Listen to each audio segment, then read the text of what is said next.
तो आज हम एक कहानी में गोता लगाने वाले हैं। ये कहानी है जमीन की, उस पर बसने वाले लोगों की और एक ऐसी बाहरी ताकत की जिसने आके सब कुछ हमेशा के लिए बदल दिया। इसका शीर्षक है उपनिवेशवाद और देहात। सोचकर देखिए, एक कंपनी, ईस्ट इंडिया कंपनी, जो आई तो थी सिर्फ व्यापार करने, पर देखते ही देखते वो भारत के इतने बड़े, इतने पेचीदा देहात की मालिक बन बैठी। मतलब व्यापारी से सीधे शासक। तो सवाल ये उठता है कि जब व्यापारी राज करने लगे तो वो देश चलाते कैसे हैं? उनके बनाए कानूनों का करोड़ों लोगों की सदियों से चली आ रही जिंदगी पर क्या असर पड़ा? बस आज हम इसी सवाल की तह तक जाने वाले हैं। तो चलिए शुरू करते हैं और देखते हैं कि कैसे एक नई व्यवस्था का उदय हुआ। देखिए, सत्ता में आते ही कंपनी के सामने सबसे बड़ा सवाल, सबसे बड़ी चुनौती एक ही थी कि भारत की इस जमीन से एक रेगुलर फिक्स्ड इनकम यानी राजस्व कैसे निकाला जाए। उन्हें एक ऐसा सिस्टम चाहिए था जो प्रिडिक्टेबल हो, जिससे पैसा आता रहे। और यहीं पर ना एक बहुत जरूरी बात समझनी होगी। कंपनी जो नीतियां बना रही थी वो सिर्फ कानून नहीं थे, नहीं, वो असल में भारतीय समाज पर किए जा रहे बड़े बड़े सोशल एक्सपेरिमेंट्स थे। ऐसे प्रयोग जिनके नतीजे क्या होंगे ये किसी को नहीं पता था, और उनका असर बहुत बहुत दूर तक जाने वाला था। तो सबसे पहले चलते हैं बंगाल। यहीं पर कंपनी ने अपना सबसे बड़ा दांव खेला। एक ऐसा एक्सपेरिमेंट किया जिसमें रेवेन्यू की रकम को हमेशा के लिए, मतलब परमानेंटली फिक्स कर दिया गया। यह था 1793 का इस्तमरारी बंदोबस्त, जिसे हम परमानेंट सेटलमेंट भी कहते हैं। अब देखिए कंपनी का लॉजिक क्या था। उन्होंने सोचा कि अगर हम टैक्स की रकम हमेशा के लिए फिक्स कर देंगे ना, तो जमींदार वो खेती में पैसा लगाएंगे, प्रोडक्शन बढ़ेगा और सबको फायदा होगा। इसी सोच के साथ जमींदारों को जमीन का मालिक नहीं, बल्कि बस सरकार के लिए टैक्स कलेक्ट करने वाला एक एजेंट बना दिया गया। लेकिन कंपनी का ये जो ग्रैंड एक्सपेरिमेंट था ना, ये बुरी तरह फेल हो गया। जमींदार बर्बाद हो गए। पर सवाल ये है, ऐसा हुआ क्यों? अच्छा, इसके कई कारण थे। पहला तो ये कि कंपनी ने शुरू में ही टैक्स बहुत ज़्यादा रख दिया। दूसरा, ठीक उसी टाइम 1790 के दशक में फसलों के दाम धड़ाम से नीचे गिर गए, तो किसानों की कमाई भी कम हो गई। और तीसरा, एक बहुत ही सख्त कानून था, सूर्यास्त कानून। मतलब अगर तय तारीख को सूरज ढलने तक पैसा जमा नहीं हुआ तो बस पूरी की पूरी जमींदारी नीलाम। इतना ही नहीं, कंपनी ने जमींदारों की लोकल पावर, जैसे अपनी पुलिस रखने या छोटे मोटे झगड़े सुलझाने का हक, वो भी छीन लिया था। नतीजा सोचिए, बंगाल की 75% से ज्यादा जमींदारियां बिक गईं, नीलाम हो गईं। अब जब जमींदार कमजोर पड़ रहे थे तो गांव में एक नई पावर खड़ी हो रही थी, और ये थे जोतदार। अब ये कौन थे? ये गांव के ही अमीर किसान थे। जमींदार तो ज्यादातर शहरों में रहते थे, लेकिन जोतदार गांव में रहकर किसानों पर सीधा कंट्रोल रखते थे। गांव का व्यापार, पैसा उधार देना, सब इनके हाथ में था। और जब जमींदारों की जमीनें नीलाम होती तो अंदाजा लगाइए कौन खरीदता था? जी हां, अक्सर यही जोतदार। पर पुराने जमींदार भी कहाँ इतनी आसानी से हार मानने वाले थे। उन्होंने बचने का एक बहुत ही चालाक रास्ता निकाला, फर्जी बिक्री। अब ये होता कैसे था ये समझिए। जैसे बर्दमान के राजा ने किया, वो अपनी जमीन का कुछ हिस्सा अपनी माँ या पत्नी के नाम कर देते, क्योंकि कंपनी महिलाओं की प्रॉपर्टी नहीं छीनती थी। फिर वो जानबूझकर टैक्स देना बंद कर देते। अब जब नीलामी होती तो उनके ही आदमी बोली लगाकर जमीन खरीद लेते और फिर पैसे देने से मना कर देते। नीलामी बार बार होती, बाहर से आए खरीदार परेशान होकर चले जाते, और आखिर में राजा साहब अपनी ही जमीन बहुत कम कीमत पर वापस खरीद लेते। मतलब सिस्टम के अंदर रहकर ही सिस्टम को हराया जा रहा था। अच्छा, अब बंगाल के मैदानों से निकलते हैं और चलते हैं राजमहल की जंगली पहाड़ियों की तरफ। यहां की कहानी ना दो औजारों के टकराव की कहानी है, कुदाल और हल।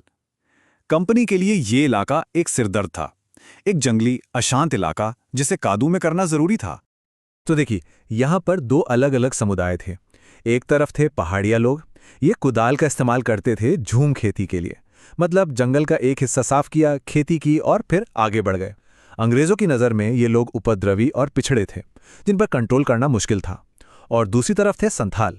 ये हल चलाते थे, मतलब एक ही जगह टिककर खेती करते थे। अंग्रेजों के लिए संथाल आइडियल किसान थे। क्यों? क्योंकि वो मेहनती थे, एक जगह रहते थे, और सबसे बड़ी बात, उनसे टैक्स वसूलना आसान था। तो अंग्रेजों ने अपना सल्यूशन निकाला। उन्होंने एक बड़ा इलाका तय किया जिसका नाम रखा दामिन एकोह, और उसे संथालों की जमीन घोषित कर दिया। मकसद बिल्कुल साफ था, संथालों को बसाओ, जंगलों को खेतों में बदलो, पहाड़िया लोगों को वहां से हटाओ और पूरे इलाके पर अपना कंट्रोल जमा लो। और इसका नतीजा हैरान करने वाला था। आप देखिए 1838 में जहां सिर्फ 40 संथाल गांव थे, 1851 आते आते उनकी संख्या बढ़कर 1473 हो गई। जंगल बड़ी तेजी से खेतों में बदल रहे थे। लेकिन कहानी में एक ट्विस्ट था।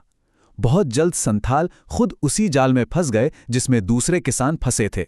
सरकार का भारी भरकम टैक्स और साहूकारों का बढ़ता हुआ कर्ज। और फिर 1855 में जिन आइडियल किसानों को अंग्रेजों ने खुद बसाया था, उन्हीं लोगों ने अंग्रेजों के खिलाफ एक जबरदस्त विद्रोह कर दिया। चलिए अब हम चलते हैं पश्चिम भारत, दक्कन के पठार की तरफ। यहां की कहानी कपास की है और उस कर्ज के जाल की है जो दुनिया के दूसरे कोने में हो रही एक घटना की वजह से बुना गया था। ये कहानी इस बात की है कि कैसे एक ग्लोबल मार्केट बूम एक छोटे से गांव के लिए तबाही बन सकता है। बॉम्बे दक्कन में अंग्रेजों ने एक नया सिस्टम ट्राई किया, रैयतवाड़ी बंदोबस्त। इसमें जमींदार जैसा कोई बिचौलिया नहीं था। सरकार सीधा किसान से यानी रैयत से टैक्स लेती थी। और बंगाल वाले सिस्टम से अलग यहाँ टैक्स परमानेंट नहीं था, इसे हर 30 साल में बदला जा सकता था। मतलब सरकार जब चाहे अपनी इनकम बढ़ा सकती थी। फिर आया 1860 का दशक। हजारों मील दूर अमेरिका में सिविल वॉर शुरू हो गया और इसका असर भारत में क्या हुआ? अमेरिका से जो कपास पूरी दुनिया में जाती थी, उसकी सप्लाई एकदम से बंद हो गई और अचानक सारी दुनिया की नज़र भारत के दक्कन की कपास पर आ गई। रातों रात यहाँ की कपास सोना बन गई, कीमतें आसमान छूने लगी। आलम यह था कि सिर्फ 4 साल में दाम लगभग 4 गुना बढ़ गए। अब जब इतनी तेजी आई तो साहूकारों ने भी किसानों को खूब कर्ज बांटा। लेकिन जैसे ही अमेरिका में सिविल वॉर खत्म हुआ, कपास के दाम धड़ाम से नीचे आ गए। अब साहूकारों को अपना पैसा वापस चाहिए था और किसान गहरे कर्ज के जाल में फंस चुके थे। उस वक्त के एक किसान की अर्जी से उनका दर्द साफ झलकता है। वो लिखते हैं, हमारे खेतों की जो भी उपज होती है वो भी साहूकार ले जाते हैं और उसका हिसाब किताब भी अपनी बही में नहीं लिखते। अच्छा, इस तरह के शोषण को रोकने के लिए अंग्रेजों ने 1859 में एक कानून बनाया जिसका नाम था परिसीमन कानून। इस कानून में कहा गया कि कर्ज का कोई भी बॉन्ड सिर्फ 3 साल के लिए ही वैलिड होगा। इसके पीछे सोच ये थी कि इससे साहूकार सालों साल तक ब्याज पर ब्याज नहीं लगा पाएंगे। लेकिन यहां की विडंबना देखिए, साहूकारों ने इसी कानून को किसानों के खिलाफ एक हथियार बना लिया। वो क्या करते? हर 3 साल में किसान से एक नया बॉन्ड साइन करवाते और इस नए बॉन्ड में पिछले 3 साल का ब्याज भी असली कर्ज में जोड़ दिया जाता था। मतलब कर्ज कम होने की जगह और तेजी से बढ़ता जा रहा था। जो कानून बचाने के लिए बना था वही एक जाल बन गया और इसी के गुस्से का नतीजा था 1875 का दक्कन विद्रोह, जहां किसानों ने साहूकारों के घरों और सबसे जरूरी उनके कर्ज के हिसाब किताब वाली बहियों को आग लगा दी। तो हमने देखा बंगाल, राजमहल और दक्कन, 3 बिल्कुल अलग अलग इलाके, 3 अलग अलग पॉलिसीज, लेकिन कहानी का सार लगभग एक जैसा है। ये तीनों कहानियां मिलकर हमें औपनिवेशिक राज के एक खास पैटर्न के बारे में बताती हैं और ये भी बताती हैं कि उसके खिलाफ हर जगह से प्रतिरोध की आवाजें उठ रही थीं। और इन कहानियों से जो सबसे बड़ी बात निकल कर आती है वो ये है कि लोगों ने चुपचाप सब कुछ बर्दाश्त नहीं किया। हर जगह विरोध हुआ, बस तरीके अलग अलग थे। जैसे बंगाल के जमींदारों ने कानून के दायरे में रहकर फर्जी बिक्री जैसी कानूनी चालाकी का इस्तेमाल किया, वहीं राजमहल में पहाड़िया और संथालों ने तो सीधे हथियार उठा लिए और दक्कन के किसानों ने साहूकारों का सोशल बॉयकॉट किया और उनकी खाता बहियों को ही जला दिया, जो उनके शोषण का सबसे बड़ा सिंबल थी। मतलब हर एक्शन का एक रिएक्शन जरूर था। और आखिर में एक सवाल, इन सारे विद्रोहों के बाद ब्रिटिश सरकार ने जो रिपोर्टें बनवाईं उनमें साहूकारों को लालची और किसानों को दंगाई बताया गया। लेकिन 1 मिनट रुककर सोचिए, ये रिपोर्टें लिखी किसने थीं? जाहिर है अंग्रेज अफसरों ने, यानी शासकों ने। तो क्या हम इतिहास को सिर्फ हुकूमत करने वालों की नज़र से देख रहे हैं?